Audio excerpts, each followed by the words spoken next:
Hey guys, Nawaz from the nerdhorn.com और ये है रेज्ड बाय वुल्फ सीजन 1 का रीकैप अप टू एपिसोड 5। शुरू करने से पहले मेजर स्पॉइलर वार्निंग। इस वाली वीडियो में हम पहले 5 एपिसोड को डिटेल में डिस्कस करने वाले हैं, तो spoilers alert. Raised by wolf की बेसिक स्टोरी और इंट्रोडक्शन के लिए डिस्क्रिप्शन बॉक्स में दिए गए लिंक्स को चेक करें, उससे आपको अच्छा आइडिया आ जाएगा कि आपको ये शो देखना चाहिए या नहीं। फ्यूचर में इंसानों के बीच अपने रिलीजन को लेकर एक बड़ी जंग छिड़ गई।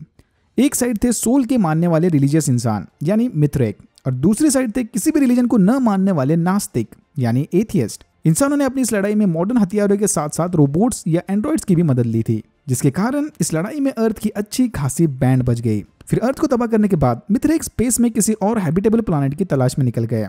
तो ये था इसका बेसिक इंट्रोडक्शन। अब चलते हैं एपिसोड 1 की तरफ। एपिसोड 1 की शुरुआत होती है 2 एंड्रॉइड्स यानी मदर और फादर से, जो यहाँ प्लैनेट केपलर 22b पर ह्यूमंस के नेक्स्ट जनरेशन को टेस्ट करने के लिए आए हैं। अब इन्हें यहाँ किसने भेजा और इनके यहाँ आने का मेन मकसद क्या है, वो सब आपको धीरे धीरे पता चलेगा। लैंडिंग के दौरान इनकी शिप यहाँ मौजूद एक बड़े से गड्ढे में गिर जाती है। मदर और फादर शिप के गिरने से ठीक पहले अपने सामान को निकालने में कामयाब होते हैं। फिर मदर अपने साथ लाए ह्यूमन एम्प्लॉइज की मदद से 6 बच्चों को जन्म देती है, सारे अलग अलग रेस के बच्चे।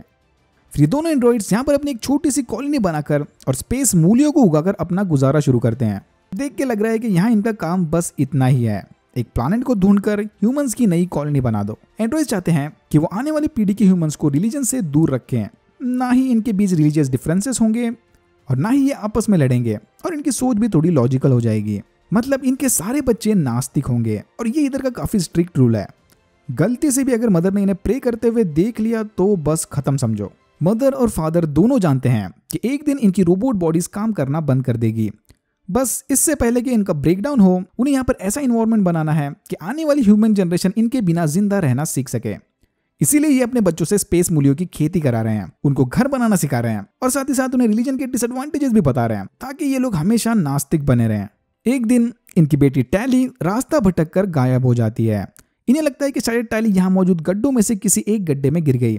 फिर एक एक करके इनके सारे बच्चे मरने लगते हैं और सिर्फ कैंपियन अकेला जिंदा बचता है। फादर को आसमान में मिथरेक की शिप दिखती है, और फिर ये कैंपियन के साथ अपनी उस गड्ढे में पड़ी शिप की मदद से इन्हें कांटेक्ट करने की कोशिश करता है। फादर को अब लगने लगा है कि मदर धीरे धीरे ब्रेक डाउन हो रही है, और अगर इसे अपने बेटे कैंपियन को बचाना है तो उसे मिथरेक के हवाले करना पड़ेगा। बट ये कमजोर रस्सी की वजह से अपने मिशन को पोस्टपोन करते हैं, किसी और दिन आकर मजबूत रस्सी से ट्राई करेंगे। इसी दौरान मदर को पता चलता है कि उसके अंदर पावर्स हैं, वो कोई आम बच्चा पालने वाली रोबोट नहीं है। मदर ये भी समझ जाती है कि कैंपियन और फादर मिलकर जरूर कोई खिचड़ी पका रहे हैं। फिर इसके चिल्लाने के बाद कैंपियन इसे सब कुछ सच सच बता देता है कि उसने फादर की मदद से ह्यूमंस को कांटेक्ट करने की कोशिश की। ये सुनते ही गुस्से में मदर जाकर फादर पर भड़क पड़ती है, और फिर फादर की बहकी बहकी बातें सुनने के बाद वो उसका प्रोसेसर निकालकर उसे शट डाउन करती है।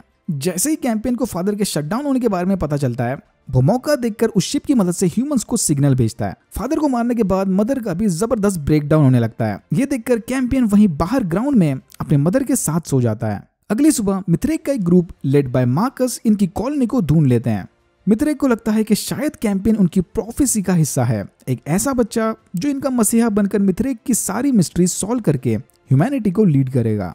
फिर ये प्लान बनाते हैं कि अपने साथ लाए एंड्रॉइड की मदद से मदर को ठिकाने लगाकर ये कैंपियन को अपने साथ लेकर जाएंगे। पर जल्दी ये समझ जाते हैं कि मदर कोई आम एंड्रॉइड नहीं, बल्कि एक उड़ने वाली सुपर पावर्ड किलिंग मशीन है। वहां मौजूद सारे मिथरेक को अपनी सुपरसोनिक आवाज से मारकर मदर मार्कस का पीछा करते हुए उसके शिप तक पहुंच जाती है। फिर मार्कस को शिप से बाहर फेंककर मदर मिथरेक की मेन शिप यानी आर्क पर हमला कर देती है। यस, मदर अगर चाहे तो अपना रूप भी बदल सकती है। ओके, यहाँ मदर आर्क में मौजूद सारे अडल्ट मिथरेक की धज्जियां उड़ाकर उनकी शिप को केपलर 22b पर क्रैश कर देती है, और मार्कस की शिप की मदद से उनके बच्चों को लेकर नीचे आती है। नीचे खड़े मार्कस और कैंपियन निढाल होकर उस आर्क को क्रैश होते हुए देखते हैं। फिर मदर अपने साथ लाए 5 नए ह्यूमंस बच्चों को कैंपियन से मिलवाती है। Okay, flashback time. 2145 में चले रिलीजियस वॉर के दौरान हमारी मुलाकात होती है केलब और मैरी नामी 2 एथियस्ट सोल्जर से। फिर ये दोनों एक मिथरेक रोबोट की मदद से अपनी प्लास्टिक सर्जरी करवाकर मार्कस और सू का भेस लेते हैं, और जाकर असली मार्कस और सू को मारने के बाद मिथरेक ग्रुप में इनकी जगह ले लेते हैं। यहाँ इन्हें यह भी पता चलता है कि असली मार्कस और सू का एक बेटा भी है, मतलब उन्हें भी इसकी भी देखभाल करनी पड़ेगी। तो ये भाई साहब एक्चुअल में एथियस्ट हैं। ये दोनों फिर अपने बच्चे पॉल को लेकर बाकी मिथरेक के साथ आर्क में बैठकर अर्थ को छोड़कर चले जाते हैं। Now back to present time. Mother अपनी आंखों को उस मरे हुए एंड्रॉइड की आंखों से रिप्लेस करती है, इंडिकेटिंग कि उसके असली पावर्स उसकी आंखों से कनेक्टेड हैं। मदर एक निहायत ही पावरफुल एंड्रॉइड यानी नेक्रोमैंसर है। फिर इसी एंड्रॉइड का प्रोसेसर निकालकर मदर फादर को जिंदा करती है। दूसरी तरफ मार्कस कैंपियन की छोटी रस्सी से अपने आप को गड्ढे के किनारे पर बांधकर अपनी बॉडी को गर्म करता है। कैंपियन फादर को फिर से जिंदा देखकर काफी खुश है और फिर ये सारे साथ मिलकर अपनी नई फैमिली के साथ डिनर करते हैं। फिर मदर इन्हें यहाँ के नए रूल समझाती है कि नो रिलीजन बातें एंड नो प्रेयर, और इतना बोलकर इन सारों से इनके सोल पेंडेंट छीन लेती है। ओह बाय द वे, इन नए 5 बच्चों में मार्कस का बेटा पॉल भी शामिल है। फादर का भरोसा जीतने और उसे थोड़ा स्पेशल फील करवाने मदर उसे अपने आंखों की सीक्रेट लोकेशन दिखाती है।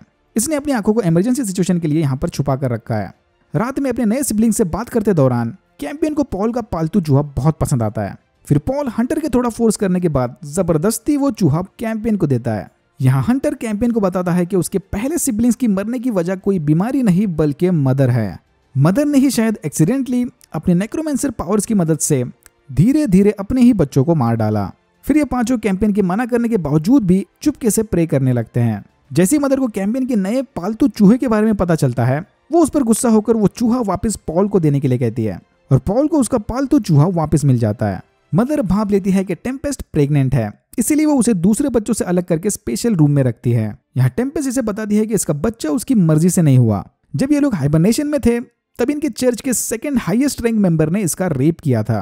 टेम्पेस्ट इस बच्चे को जन्म नहीं देना चाहती, बट फिर मदर इसे समझाती है कि उसके साथ जो भी हुआ है उसमें इस मासूम बच्चे की कोई गलती नहीं, तो इसकी सजा बच्चे को क्यों। मदर का ये वाला रूप देखकर टेम्पेस्ट काफी हैरान होती है। एक रात अचानक इनके ऊपर कुछ एलियन जंगली जानवर हमला करते हैं। मदर को पता चलता है कि किसी ने उसकी आंखें चुरा ली। पहले तो उसे लगता है कि शायद ये फादर ने किया था, बट बाद में इन्हें पता चलता है कि इसके पीछे तो कैंपियन का हाथ है। कैंपियन से आंखें छीनकर फादर उन्हें मदर के हवाले कर देता है। फिर मदर अपनी आंखों की मदद से नेक्रोमैंसर रूप में आकर सारे जानवरों को मार देती है। इस हादसे में टेम्पेस्ट भी बाल बाल उन जानवरों का शिकार बनने से बच जाती है। मदर और फादर ये सोचकर परेशान हैं कि पिछले 12 साल में पहली बार इन्हें पता चला है कि यहाँ इनके अलावा और भी कोई रह रहा है। यही जानवर फिर जाकर मार्कस को गड्ढे में ढकेल देते हैं, बट रस्सी से बंधे होने की वजह से वो बच जाता है। थोड़ी देर बाद मिथ्रेक के सोल्जर मार्कस को ढूंढकर उसे अपने साथ लेकर जाते हैं। इस हादसे के बाद सारे बच्चे काफी डर गए हैं। इन सबको अब यहाँ से कहीं दूर सेफ जगह पर जाना है। मदर इन्हें बताती है कि टेम्पेस्ट की डिलीवरी होने तक वो कहीं नहीं जा सकते। ये सुनते ही सारे एकदम शॉक होकर टेम्पेस्ट को घूरने लगते हैं। ऊप्स, अर्थ से केपलर 22b का सफर 13 साल लंबा है, तो सफर के दौरान सारे पैसेंजर हाइबरनेशन मोड में होते हैं। इनकी बॉडीज तो हाइबरनेटेड है, बट अगर ये चाहे तो अपने दिमाग की मदद से वर्चुअली सारे पैसेंजर से कनेक्ट कर सकते हैं। इसी वर्चुअल वर्ल्ड में मार्कस और सू धीरे धीरे अपने बेटे पॉल के करीब आने लगते हैं। ये लोग भी अब उसे अपने असली बच्चे जैसा प्यार करने लगे हैं। प्रेजेंट टाइम में मार्कस को होश आते ही वो सबसे पहले पॉल के बारे में पूछता है। यहाँ सू उसे बताती है कि पॉल भी बाकी बच्चों के साथ अब नेक्रोमैंसर के कब्जे में है। मदर के हमले के बाद अब बस यहाँ इतने ही मिथरेक्स जिंदा बचे हैं, उसमें भी 2 एंड्रॉइड्स हैं। दूसरी तरफ हंटर कैंपियन को बताता है कि ये एंड्रॉइड्स इन्हें जंगली जानवरों के बारे में झूठ बोल रहे हैं ताकि उनके डर से कोई यहाँ से भागे ना। कैंपियन को याद आता है कि इससे पहले भी मदर एंड फादर ने इसे ऐसी झूठी कहानियां सुनाई थी सरपेंट्स के बारे में, ताकि कोई फिर से उन गड्ढों की तरफ ना जाए। डिनर के दौरान हंटर और टेम्पेस्ट के बीच उसके होने वाले बच्चे को लेकर जबरदस्त झगड़ा होता है, क्योंकि हंटर का मानना है कि टेम्पेस्ट को अपने बच्चे का नाम उसके रेपिस्ट के नाम पर रखना चाहिए, क्योंकि रेपिस्ट होने के बावजूद भी वो चर्च का एक रिस्पेक्टफुल मेंबर था। ये सुनते ही टेम्पेस्ट हंटर को थप्पड़ मारती है और फिर टेम्पेस्ट के मुंह से खून निकलने लगता है। धीरे धीरे बाकी बच्चों की भी तबीयत खराब होने लगती है। कैंपियन को अब लगने लगा है कि शायद हंटर ठीक कह रहा था, मदर ही एक्सीडेंटली अपने बच्चों की जान ले रही है। मदर अपने नेक्रोमैंसर फॉर्म में आकर उस क्रैश्ड आर्क की तलाशी लेने जाती है ताकि वो अपने बच्चों का इलाज करने वहां पर कुछ दवाइयां ढूंढ सके। नेक्रोमैंसर को अपनी तरफ आता देख सारे मिथरेक जमीन के अंदर छुप जाते हैं। मार्कस अपने लीडर को बताता है कि ये वाली नेक्रोमैंसर उनके खिलाफ है। मार्कस को लगता है कि शायद किसी एथियस्ट ने इसे रीप्रोग्राम करके अपने जैसा बना दिया है। जब मदर आर्क से दवाइयां लेकर वापस लौट रही थी तब उसका सामना मिथरेक के एक एंड्रॉइड से होता है। मदर इसे बड़ी आसानी से मारकर वहां से चली जाती है। जब ये सब चला था तब कैंपियन फादर को चकमा देकर सारे बच्चों समेत वहां से भाग जाता है। मार्कस और सू समझ जाते हैं कि मदर यहाँ पर दवाइयां लेने आई थी, तो इसका मतलब सारे बच्चे अभी तक जिंदा हैं। अब बस इन्हें अपने लीडर को मनाकर बच्चों को तलाश करने निकलना है। जंगल में भागते हुए पॉल बाकी सब बच्चों से अलग हो जाता है। फिर पॉल टैली की आवाज का पीछा करते हुए एक गड्ढे में अटक जाता है। पता नहीं ये टैली कैसे जिंदा है अभी तक। काफी क्रीपी गाने गाती है ये। फादर मार्कस की शिप की मदद से बच्चों की लोकेशन का पता लगाता है और उन्हें ढूंढकर वापस घर लेकर जाता है। यहाँ फादर को एक शॉकिंग न्यूज पता चलती है। उनके बच्चों के मरने की और बीमार पड़ने की वजह मदर नहीं बल्कि ये स्पेस मूलियां हैं। ये स्पेस मूलियां एक्चुअल में रेडियो एक्टिव हैं जो धीरे धीरे सारे बच्चों को मार रहे हैं। ये सुनकर मदर और कैंपियन दोनों को काफी राहत मिलती है। होल्ड ऑन, सबके लिए ये मूलियां जहरीली हैं, बट कैंपियन पर इनका कोई असर नहीं हुआ। कैंपियन रेडिएशन प्रूफ है क्या? अचानक वो एलियन जानवर कैंपियन पर हमला करता है, बट समय रहते वहां पर फादर आकर उस जानवर को एक झोपड़ी में बंद कर देता है। फिर मदर जंगल में अटके पॉल को ढूंढ लेती है। बाल बाल बच गया भाई। दूसरी तरफ मिथरेक को रेगिस्तान में दफन एक बड़ा सा पत्थर दिखता है। इसके सिमेट्रिकल शेप को देखकर ये समझ जाते हैं कि ये कोई नेचुरल ऑब्जेक्ट नहीं है, इसे किसी खास काम के लिए बनाया गया है। उस पत्थर के अंदर से निकलती गर्मी को देखकर सारे मिथरेक उसके सामने झुककर प्रे करने लगते हैं। अपेरेंटली ये भी इनकी प्रोफेसी का हिस्सा है, मतलब वो लोग सही रास्ते पर हैं। फादर को अब लगने लगा है कि वो अब इनके किसी काम का नहीं, एक भी काम ढंग से किया है कि इसने। फिर अपनी इंपॉर्टेंस को बढ़ाने फादर डिसाइड करता है कि वो उस जंगली जानवर को मारकर उससे अपने बच्चों का पेट भरेगा। बट कैंपियन इस बात के सख्त खिलाफ है। वो चाहता है कि किसी जानवर की जान लेने से पहले उन्हें फूड का कोई अल्टरनेटिव सोर्स ढूंढना चाहिए, और अगर कुछ नहीं मिला तो आखिरी ऑप्शन होगा उस जानवर को मारकर खा जाओ। फादर और कैंपियन दोनों मिलकर जंगल में दूसरी सब्जियों की तलाश में निकलते हैं। स्पॉइलर अलर्ट, उन्हें कुछ नहीं मिलता। धीरे धीरे अब मदर और टेम्पेस्ट का रिलेशनशिप सुधरने लगा है। फिर मदर इनसे छीने मिथरेक पेंडेंट्स को पिघलाकर उससे एक चाकू बनाती है और इसकी मदद से सारे बच्चों के ट्रैकिंग डिवाइस निकालकर उन्हें दूर जंगल में छुपा देती है। ये वही ट्रैकिंग डिवाइसेस है जिन्हें मार्कस और सू ट्रैक कर रहे हैं। तो अब इन्हें लगता है कि शायद मदर ने अपना लोकेशन चेंज कर दिया। तभी इनके लीडर की दूसरी एंड्रॉइड मार्कस को मारने की कोशिश करती है, बट समय रहते सू उसे बचा लेती है। ऑब्वियसली ये काम उनके लीडर का है। उसे अब मार्कस और सू पर शक होने लगा है, इसलिए वो मार्कस से छुटकारा पाना चाहता है। सू उनके ग्रुप में इकलौती ऐसी है जिसे थोड़ा बहुत मेडिकल नॉलेज है, तो वो जिंदा रहेगी तो चलेगा, बट मार्कस नहीं। मार्कस भी फौरन इस बात को समझ जाता है और फिर वो अपने लीडर को टपकाने की प्लानिंग करने लगता है। कैंपियन चुपके से जाकर उस एलियन को भगाने की कोशिश करता है, पर समय रहते फादर आकर उसे रोक लेता है। अब मदर और फादर दोनों को ये टेंशन है कि ये कैंपियन की अच्छाई एक दिन उसकी जान लेके रहेगी। फिर फादर सारे बच्चों को जमा करके उन्हें अपने करंट सिचुएशन के बारे में समझाता है कि देखो, अगर जिंदा रहना है तो इस एलियन को मरना पड़ेगा। हम लोग आज हैं तो कल नहीं, इसीलिए तुमको भी ये मरने मारने वाला काम तो सीखना ही पड़ेगा। एक लड़की डेयरिंग करने की कोशिश करती है, बट उल्टा उस एलियन को जख्मी करके डर के मारे सबके साथ वहां से भाग जाती है। बेचारा फादर रे, बेचारा फादर, कोई नहीं सुनता भाई तेरी। मदर जंगल में पड़े हाइबरनेशन पॉड को यूज करके अपने आप को इसके वर्चुअल वर्ल्ड से कनेक्ट करती है, ताकि इसकी मदद से वो अपनी पुरानी यादों को वापस जी सके। फाइनली मार्कस का अपने लीडर को मारने वाला प्लान सक्सेसफुल होता है और वो उसे पत्थर से निकली आग की मदद से जलाकर राख कर देता है। इस करिश्मे को देखकर सारे समझ जाते हैं कि मार्कस में जरूर कोई बात है, और फिर सब जाकर उस पत्थर से लिपट जाते हैं उसकी गर्मी हासिल करने। मार्कस सू को बताता है कि उसने कोई आवाज सुनी थी और उसी के बाद ये आग वाला करिश्मा हो गया। वेट व्हाट, ये सोल रियल है कि क्या? ये सुन के सू भी थोड़ा टेंशन में आती है। दूसरी तरफ भूख से परेशान टेम्पेस्ट मदर का बनाया चाकू लेकर उस एलियन जानवर का पेट चीर डालती है, बट बाद में उसे पता चलता है कि वो एलियन प्रेग्नेंट थी। याइक्स। मार्कस लैंडस्लाइड सपोर्ट के साथ मिथरेक का नया लीडर बन जाता है, तो दूसरी तरफ मदर और सारी फैमिली बैठकर मस्त एलियन मटन खा रहे होते हैं। सारे नहीं, पॉल और कैंपियन को छोड़कर बाकी सारे। शिप के रिमेन्स की तलाशी लेते वक्त मिथरेक को अंदर टेम्पेस्ट का रेपिस्ट मिलता है। इसने और भी ऐसे बहुत सारी लड़कियों का रेप किया था। यह बंदा अपनी पर्सनल चलती फिरती जेल में है। मार्कस का मानना है कि उन्हें इसे अपने साथ लेकर जाना चाहिए, ये नेक्रोमेंसर से लड़ाई के दौरान इनके काम आ सकता है। कैंपियन और पॉल देखते हैं कि वो एलियन जानवर जिंदा रहने के लिए गड्ढों में लगी काई खा रहे हैं। अब ये इनके लिए अच्छा है तो शायद ह्यूमंस के लिए भी अच्छा ही होगा। फिर कैंपियन रस्सी की मदद से काई का सैंपल निकालकर अपने साथ लेकर जाता है, जो कि इंसानों के लिए बिल्कुल भी जानलेवा नहीं होती। Good job. फिर हम देखते हैं कि वो रेपिस्ट आधी रात को सोल से प्रे कर रहा है। अपेरेंटली उसने ये सारे रेप सोल के कहने पे किए थे। उसे भी मार्कस की तरह ही आवाजें सुनाई दी थी। मार्कस के लीडर बनने के बाद से ही कैसिया नाम की एक मेंबर इस पर लगातार डोरे डालने लगती है। सू भाभी जरा ध्यान देना भैया पर, उनको आदत है भावनाओं में बहने की। मदर फिर से उस हाइबरनेशन चेंबर की मदद से वीआर वर्ल्ड में जाती है और यहाँ हमें फाइनली पता चलता है कि ये कौन है और इन्हें यहाँ किसने भेजा था। लॉन्ग स्टोरी शॉर्ट, मदर भी पहले मिथरेक के लिए काम करने वाली नेक्रोमेंसर थी। बट बाद में एक एथियस्ट ने उसे किडनैप करके रीप्रोग्राम कर दिया। ये एथियस्ट भी पहले मिथरेक का मेंबर था, बट बाद में उसने अपने रिलीजन को झुटलाकर बगावत कर दी। इस बंदे का नाम भी कैंपियन था और क्लियरली ये मदर से प्यार करता था।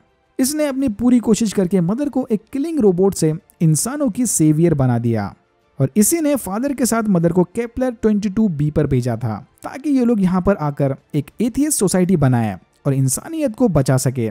So technically mother and father एक टाइप के एडम एंड ईव हैं, बट फॉर एथियस्ट। उन्हें यहाँ भेजने से पहले ओरिजिनल कैंपेन ने मदर की सारी मेमोरीज मिटा दी थी। आई थिंक क्योंकि वो मरने वाला था या फिर वो नहीं चाहता था कि आगे के ह्यूमंस इसे अपना क्रिएटर या मसीहा समझकर इसको भी भगवान बना डाले, जो कि अब भी 100% एक पॉसिबिलिटी है। ये सब देखकर मदर काफी इमोशनल होती है, मतलब उसके अंदर भी कुछ फीलिंग्स हैं। ऑकवर्ड।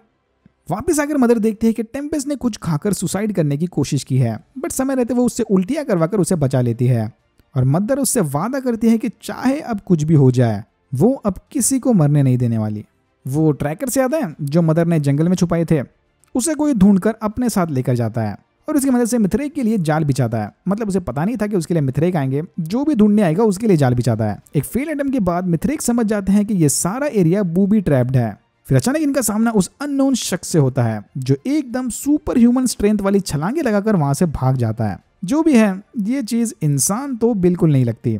यहीं पर मार्कस को आसपास के सारे एरिया का मैप मिलता है, जिसकी मदद से वो मदर के कैंप को ढूंढने का प्लान बनाते हैं। रात में उस रेपिस्ट के साथ बात करने के बाद मार्कस अपने दिमाग को शांत करने सू के पास जाता है and then they do it. इधर मार्कस को जबरदस्त ट्रिपी एक्सपीरियंस मिलता है, जिसमें वो देखता है कि उसका रिफ्लेक्शन वो रेपिस्ट है जो मदर के बनाए चाकू से सू को मार रहा है। भाई ये क्या था? वो सब तो ठीक है, बट मुझे ये बड़े बड़े स्केलेटन्स वाला जानवर देखना है। अब होपफुली एंड के पहले ये दिखा दे कोई सरपंच को। अगली सुबह मैप की मदद से मार्कस और सू फाइनली मदर के कैंप को ढूंढ लेते हैं और यहाँ होता है एपिसोड 5 खत्म। तो अब मुझे 3 बड़े क्वेश्चंस हैं। पहला, मार्कस के साथ सोल का क्या कनेक्शन है? दूसरा, वो फुदकने वाला आदमी कौन था? और तीसरा और सबसे अजीब, टैली जिंदा कैसे है, या फिर वो जिंदा भी है कि नहीं? पॉल के साथ साथ मदर और फादर दोनों ने उसे देखा था। देख के लग रहा है कि वो किसी तरह का भूत बन के भटक रही है जंगलों में। भाई ये वाला सीरीज धीरे धीरे काफी इंटरेस्टिंग बनता जा रहा है। Can't wait for episode 6। अगर आपको वीडियो अच्छा लगा तो please like, share and subscribe for more videos like this. मैंने ऐसे और भी वीडियोस बनाए जिनके लिंक्स आपको डिस्क्रिप्शन बॉक्स में मिल जाएंगे। Thank you very much for watching and I am hoping to see you in my next one.